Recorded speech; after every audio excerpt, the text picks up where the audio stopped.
సంబంధించిన అమెరికా వాటి నుంచి నౌకల రాకపోకలపై నిషేధం, అమెరికా చర్యలపై తీవ్రంగా మండిపడ్డ ఇరాన్ గల్ఫ్ పోర్టులపై దాడులు చేస్తామని హెచ్చరిక, పశ్చిమాసియాలో రాజుకుంటున్న ఉద్రిక్తతలు కాల్పురవణ కొనసాగింపే అనిశ్చితి, ట్రంప్ కోర్టు యుద్ధానికి సిద్ధమైన ఇరాన్ కొత్త కార్డులను ప్రయోగిస్తామని వ్యాఖ్యలు, హార్ముజ్ పూర్తిగా మా ఆధీనంలోనే ఐఆర్జీసీ అన్నటువంటిది హైలైట్ చేశారు. లేకపోతే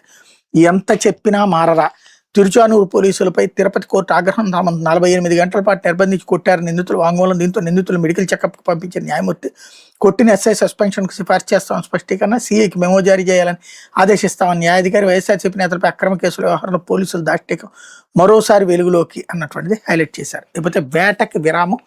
నేటి అర్ధరాత్రి నుంచి 61 రోజుల పాటు అమల్లో వేట నిషేధం, ఏటా క్రమం తప్పకుండా వేట నిషేధ భృతినిచ్చిన వైఎస్ జగన్ ప్రభుత్వం, తొలి ఏడాది వేట నిషేధం భృతి ఎగ్గొట్టిన చంద్రబాబు ప్రభుత్వం, 2వ ఏడాది అరకొరగా సాయం,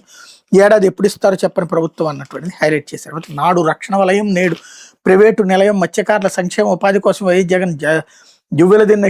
ఫిషింగ్ హార్బర్ నిర్మాణం, గంగపుత్ర కోసం కట్టిన హార్బర్పై చంద్రబాబు ప్రైవేటు పడగా బాబు సర్కార్ తీరుపై సర్వత్రా వ్యతిరేకత, వైఎస్ జగనే సీఎం అయ్యి ఉంటే ప్రతి మత్స్యకారుడు మెకనైజ్డ్ బోట్లకు యజమానులు అయ్యేవాడు,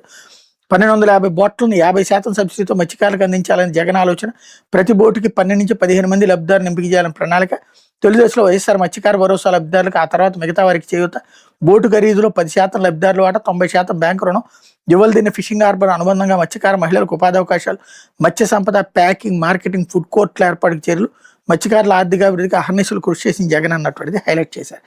లేకపోతే టీడీపీలో